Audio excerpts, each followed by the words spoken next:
Amen. Hallelujah.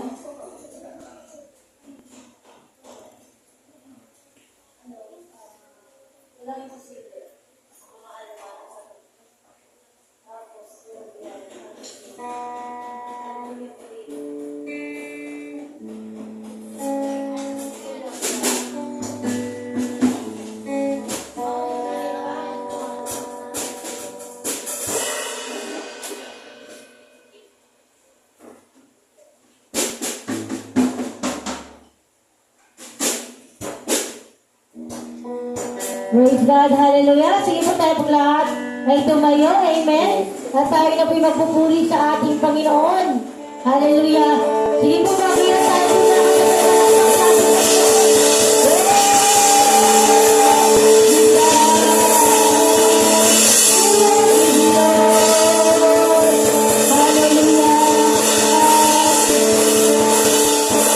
Praise the Lord, hallelujah. Sige po, patuloy po tayo manalangin sa ating Panginoon. Tanhin natin ang banal na presensya na sa ating kalagitnaan ay dakuin tayo ng ating Panginoon kasama na kanyang libo-libo anghel. Sige tayo patuloy manalangin sa ating Panginoon. Oh, Jesus! Sa makapanaliyok sa lahat. Salamat, Panginoong Diyos, sa umagang ito. Salamat, Panginoong Diyos, sa iyong banal na presensya na ikaw, Panginoong Diyos, ang aming nakaisa sa gawain mo sa lugar na ito. At kami mananatili, Panginoon, na iyong mga tagapaglingkod. Hallelujah! At kami naniniwala, Panginoong Diyos, na may gagawin ka ng himala dito sa aming buhay. At ngayong umaga, Panginoon, ikaw'y magiging saksi, Panginoon, na sa aming pag-aawitan ka lamang, O God, ay ikaw ay naririto at kasama namin. Kaya sa Lord, kaya sa Panginoon, sa iyong pinakamataas na papuri, pagsamba at pagkakila sa tanging pangalan mo, ang lahat ay malakas na magwika na. Amen. Praise the Lord. Hallelujah! Bisa pa! Walang imposible! Hallelujah!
Yes, Lord. Hallelujah. Yes, Jesus. Praise the Lord. Hallelujah. At sa pagmumuli po natin awitan ng ating Panginoon ng sukdulang biyaya. Hallelujah. Oh, Jesus. Uwiin natin ang ating Diyos.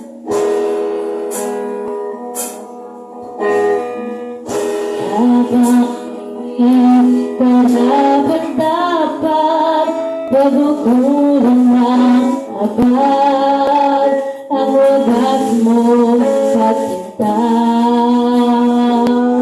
Yes, Lord. Habang walang paghahanda, masubuyan ka ng mabuti sa lahat mong ginawa. Niyakap mo ako sa aking talihan. Pinibig mo ako nang di kayang umbasan. O Diyos ng katarungan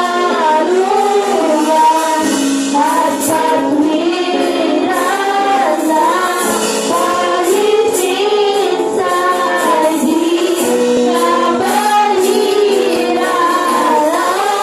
kapanalang sa walang siyang salamat sa sukdulang biyaya mo. O Diyos ng pag-ibig na mas malawak pa kaysa aking mga pagkakasala. Higit pa sa buhay ko, salamat sa sukdulang biyaya mo. Yes, hallelujah. Purihin natin ang ating Diyos. O Diyos ay minsan ba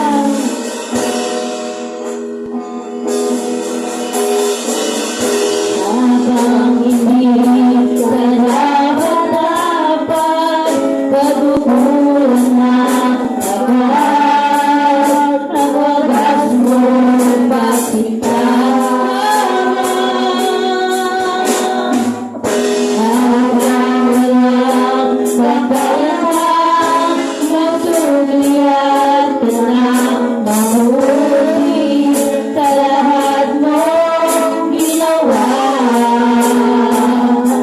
Niyakap mo ako sa aking talihan. Inihiling mo ako nang di kayang tumbasan. Niyakap mo ako sa aking talihan. Inihiling mo ako nang di kayang tumbasan. Niyakap mo ako sa aking talihan.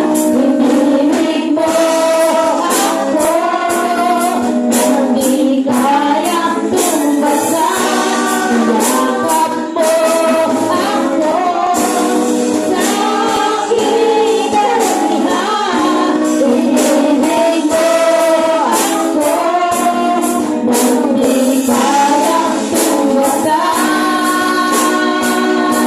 O Diyos ng katarungan at katwiran na palitin sa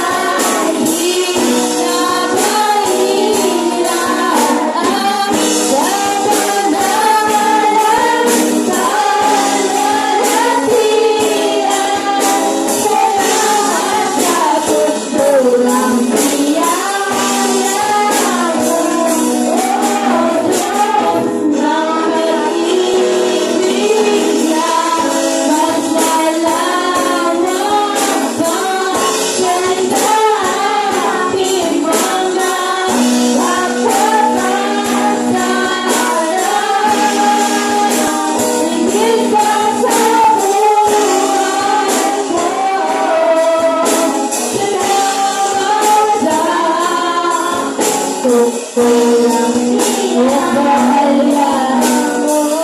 Yes, Jesus, hallelujah. Dito natin awitan ang ating Panginoong Diyos. Yakap mo ako,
Minsan pa muli po nating awitan ang ating Panginoon.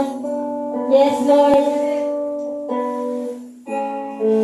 Hallelujah po ka, Panginoon. Narito kami, Panginoong Diyos, upang magsumamba sa iyo. Kapulihan ka, Panginoon, sa kabila na marami kami ginagawa sa kanya-kanya naming tahanan. Pero ito kami, Panginoon, ay patuloy pa rin umaawit, sumasamba sa iyo, inaalay ng buhay, naglalaan ng panahon at oras. Dahil, Panginoon, alam namin, ang aming buhay ay sanghiram lamang sa iyo. Anumang oras ng aming pagkukulang, Panginoon, ay kaya mong kunin ang aming buhay.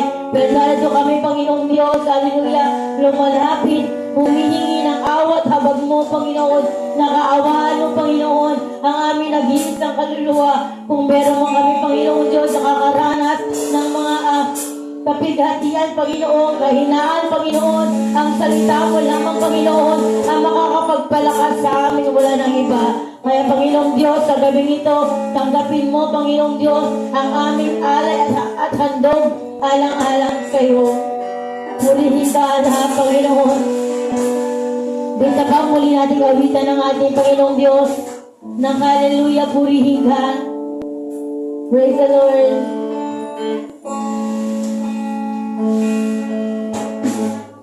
Yes, Jesus, hallelujah.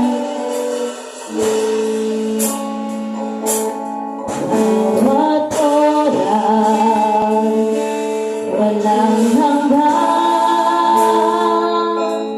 pagbubugay ang inaalam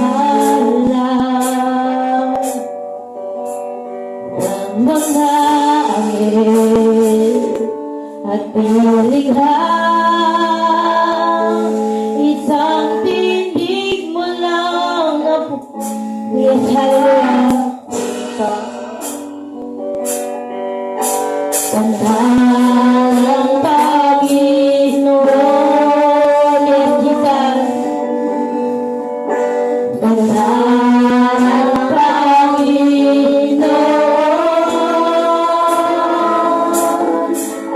Hallelujah, purihin siya. Dakilang hari, luwalhati ka.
Diyos.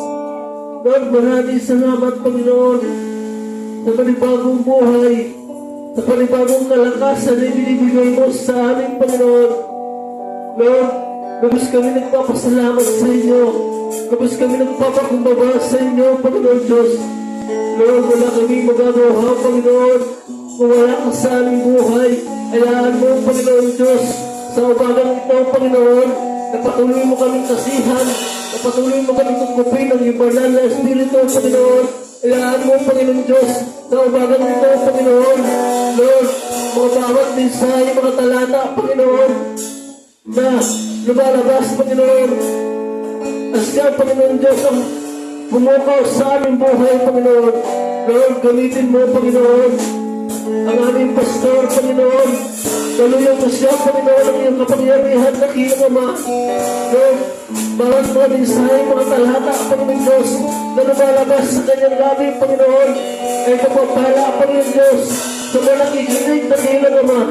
Lord, ayahan mo, Panginoon, na uli kami pinagpala, pinalakas, Panginoon, dahil sa inyong mga salita, Panginoon, ang inyong mga salita, Panginoon, ay ito ay nataglay na kapangyarihan, Panginoon Diyos, sa mga taong tunay na umibig sa inyo, Ama. Lord, maraming salamat, Panginoon, sa pagpapala. Salamat, Panginoon Diyos, sa kalakasan. Salamat, Panginoon, sa pag-iingat, Ama.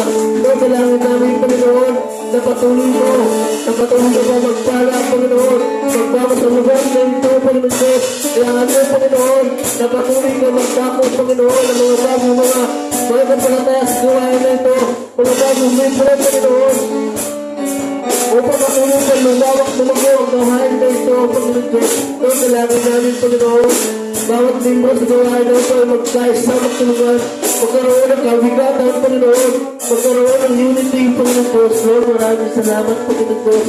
Inamin namin ito magpayan sa pangalan ng Jesus.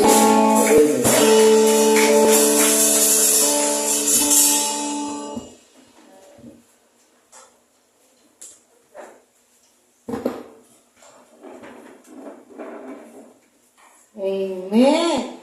Masaya ba tayo ngayong umagang ito? Isang mapagpalang umaga po sa lahat. Tayo po ay nandito po ngayon para sa gawain ng ating Panginoon. Ulitin ko lang po. Masaya ba tayo ngayong umaga? Amen. Na-bless ba tayo ngayong umaga? Amen. Amen. Sige po. Tayo po ay hindi na magtatagal at dadako na po tayo ngayon sa paalala. At tatawagin ko po ang magsasalita. Walang iba, si Sister Cherry. Na Diyos ang papurihan.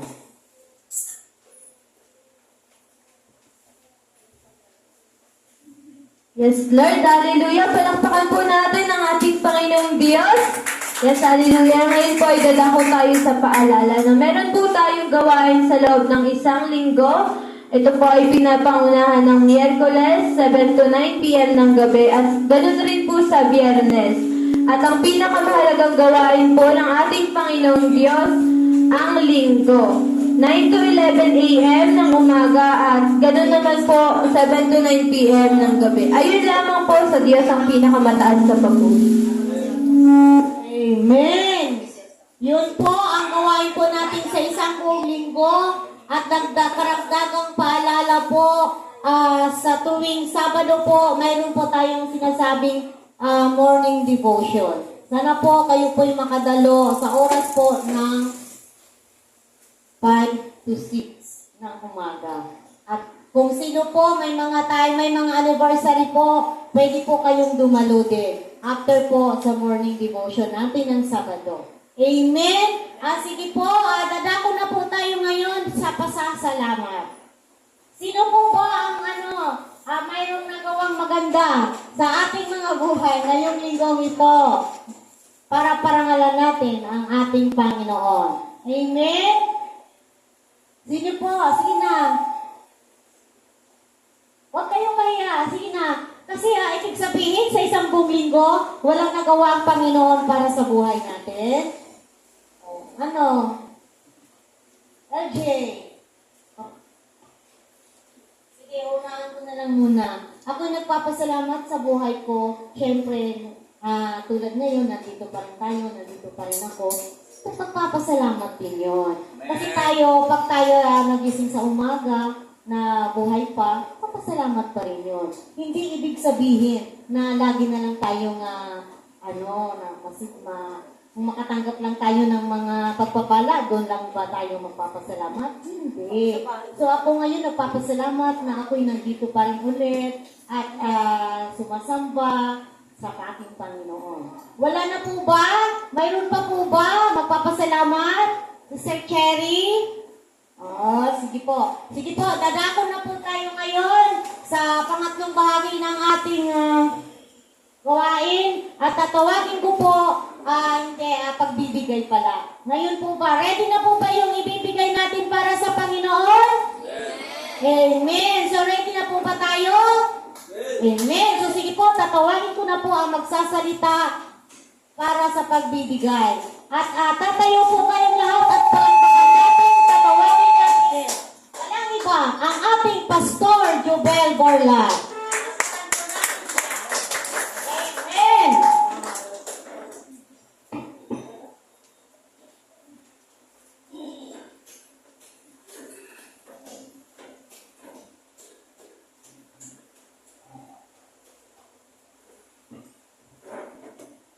Amen.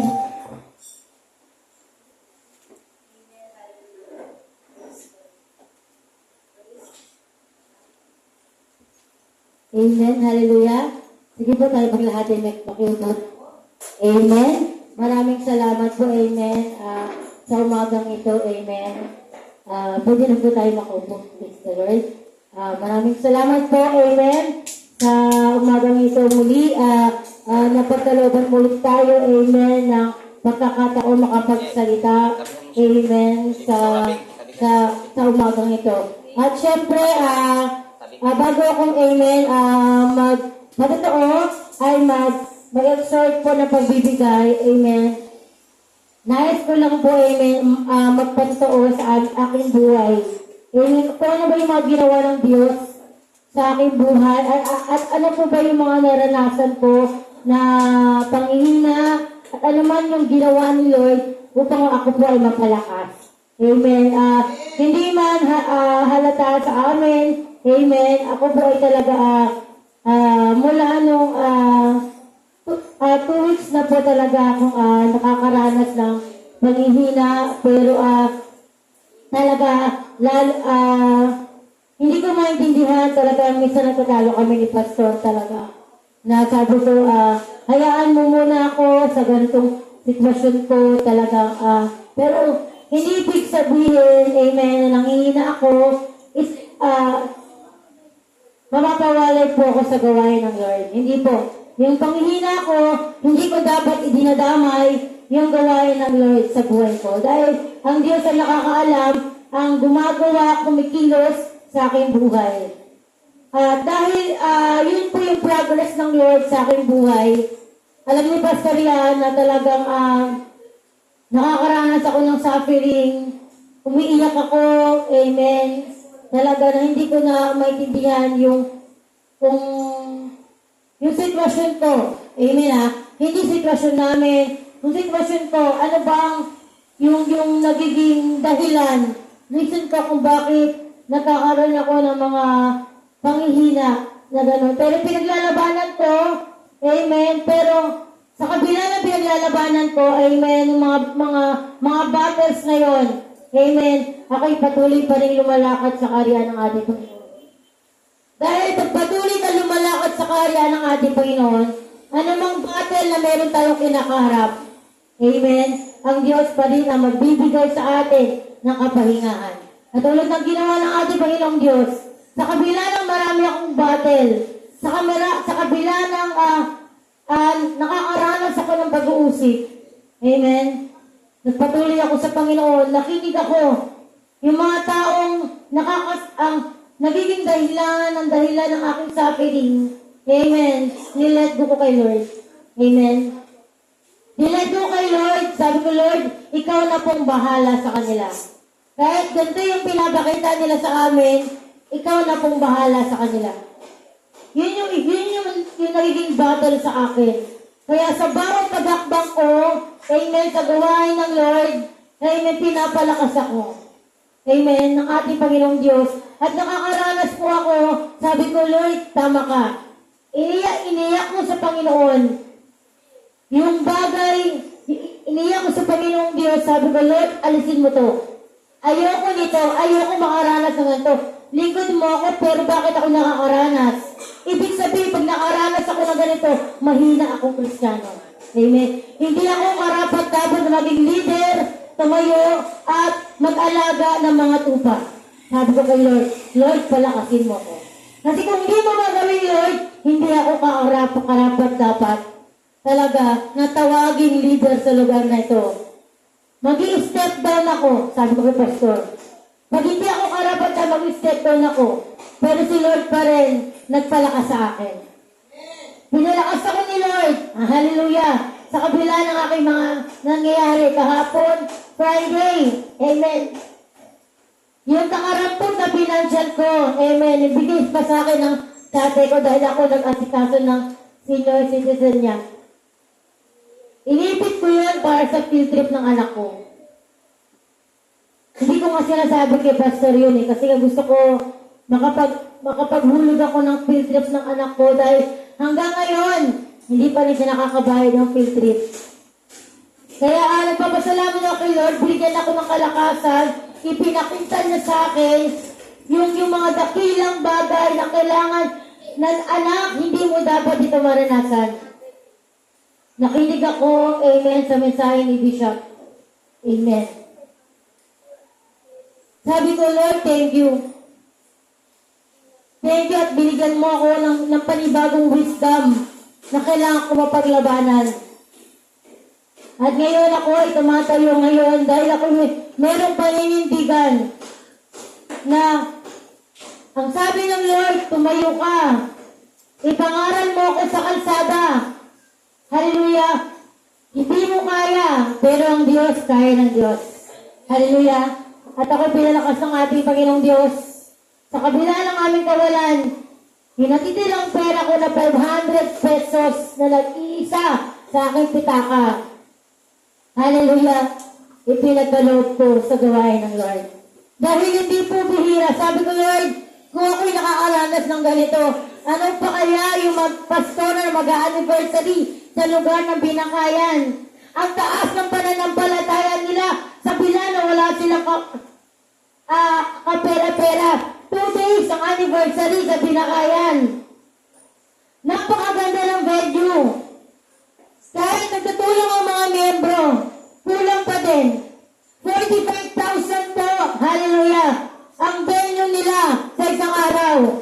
2 araw, 90,000. Saan po nila kukunin yun? At meron po mga speaker na ginagamit sa lugar na yun. Hindi biro po ang love gift. Amen. Kailangan paghandaan ang love gift para sa lingkod ng Diyos. Amen. Kung kaya natin maganda ng marami, mas sarap. Kung kaya natin, hallelujah, na mag-artila ng event, place na magaganda. Pero bakit ang Diyos hindi natin kaya parangalan? Bakit ang lingkod ng Diyos hindi natin kaya pahalagahan? Yun yung naging dahilan kung bakit yung chain na meron ako at pinaranas sa akin ng ating Diyos, yung magkaroon ako ng breakthrough sa sarili ko. Kaya sabi ko, Lord, ito, katulad ng isang babaeng balo, hallelujah, ibibigay ko sa kanya ng Diyos. Amen. Ni piso, wala na po kami natira ni Pastor. Ang motor namin ng Biyernes ng gabi, pahinto-hinto na rin kasi pawala ng gasolina.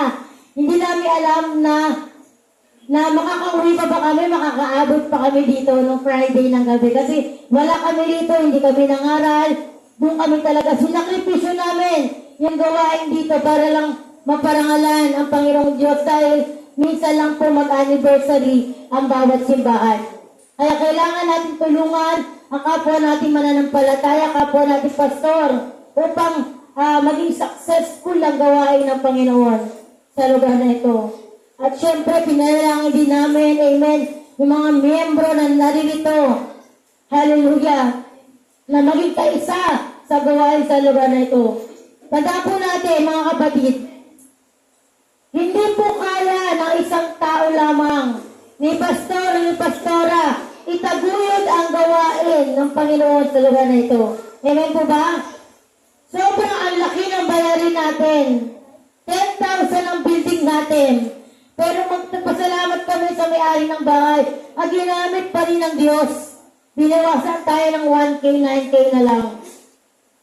Ilan-ilan pa lang po, amen, ang nagtatights. Ilan-ilan pa lang po ang nagpa-pledges.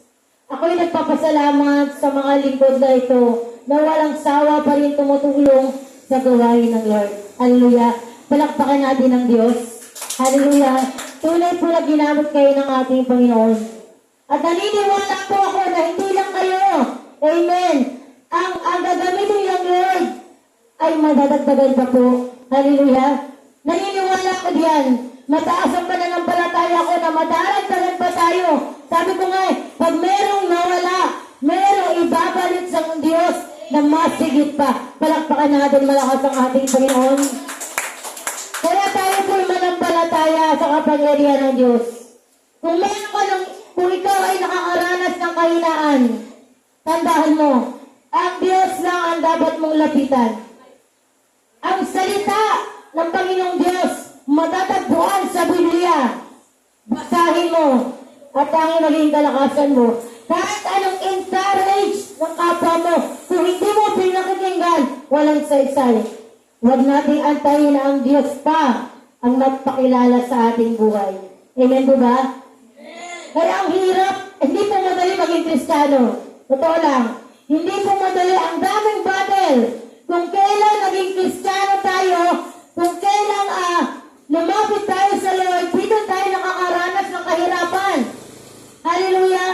Dahil hindi po tayo absuelto sa naranasan ng ating Panginoong Diyos. Ang Panginoon po ay may namatay sa krus ng Kalbaryo na lagi nating inaalala sa araw ng mahal na araw. Amen? Ibinigay niya ang kanyang bugtong anak para saan? Sa ating mga kasalanan. Niligtas tayo ng Diyos. Amen. Tapos ikaw, hindi tayo gagawa sa karya ng Diyos. Narito tayo. Hindi aksidente na naririto ka. Hindi aksidente, amen, na binako ka ng Lord dito. Kaya ka dinala ng Lord dito dahil meron kang kakayanang tumulong sa kanyang gawain. Amen. Kung meron tayong pagkukulang, meron kang naiisip na kakulangan sa gawain ng Diyos. Hallelujah. Kinukumpita ka ni Lord. Huwag mong hadlangan. Ibigay mo ang para sa Diyos. Huwag mo ang kinin ang mga bagay na hindi naman sa'yo. May tatlong bagay ang isang Kristiyano kung bakit hirap makapagbigay. Hallelujah. Una, mapang-angkin. Huwag natin angkinin ang mga bagay na hindi sa atin. Ibigay natin ang para sa Diyos. Hallelujah. Lahat ng meron tayo, lahat ng pinansyal tayo, ano man ang meron tayo, ay lahat yan ay biyaya ng Diyos. Amen. Binigyan ka ng reward ng ating Panginoon. Ibalik na natin ang para sa Diyos. Maging tapat po tayo sa paglilingkod sa ating Panginoon. At tayo maging katuwang ng ating Panginoong Diyos sa lugar na ito. At pagdating ng takdang panahon na itinalaga ng ating Panginoong Diyos, hallelujah, na inangat ng Diyos ang gawain niya sa lugar na ito. Hallelujah, matutuwa ang puso mo. Dahil isa ka sa naging dahilan kung bakit lumago ang gawain sa lugar na ito. Amen po ba? Palakpakan natin malakas ang ating Panginoong Diyos. 2 Samuel chapter 22 verse 26. Tapat kayo sa mga tapat sa inyo. At mabuti kayo sa mabubuting tao. Hallelujah. Tapat pala tayo sa mga tapat sa atin. Tapat tayo sa ating amo dahil nabibigyan tayo ng sweldo. Amen po ba? Tapat tayo sa ating mga magulang dahil napuprovide nila ang ating pangangailangan. Amen? Tapat tayo sa ating mga guro. Hallelujah. Kasi natuturuan tayo ng magandang asal. Pero bakit ang Diyos? Hindi natin pinagkatiwalaan. Mas tapat ang Diyos. Hallelujah. Tandaan natin ha. Mas tapat ang Diyos kung saan pa mang bagay. Ang tao, hallelujah, pwedeng magbago. Pero ang Diyos, hindi pwedeng magbago. Ang tao pwedeng mabuti ngayon, bukas hindi na. Ang tao pwedeng mapagpalain ngayon, bukas hindi na. Pero ang Diyos, araw-araw, tapat siya sa kanyang pangako. Napakabuti ng ating Panginoong Diyos. Mapagmahal ang ating Panginoong Diyos. Maalala ang ating Panginoong Diyos. Tapat ang pag-ibig ng Diyos sa bawat isa. Kaya alalahanin natin lagi, huwag lang sa araw ng mahal na araw. Lagi natin isipag huwinag sa bahay. Kumusta na kaya si pastor, si pastora? Nakakabahay pa ba ng building yan? Nakakabayad pa rin ng ilaw? Hallelujah. Wala po kaming trabaho ni pastor. Tututusin, meron po kaming pinag-aralan ni pastor. Pero dahil sa panawagan ng Diyos, maganda ang trabaho naming dalawa. Pero sumunod kami sa kalooban ng Diyos. Hallelujah. Maganda ang trabaho namin, pastor, na kaya namin mapag-aral ang aming mga anak, na kaya namin ibigay ang lahat ng pangangailangan ng mga aming anak. Pero bakit mas pinili namin ang gawain ng Lord?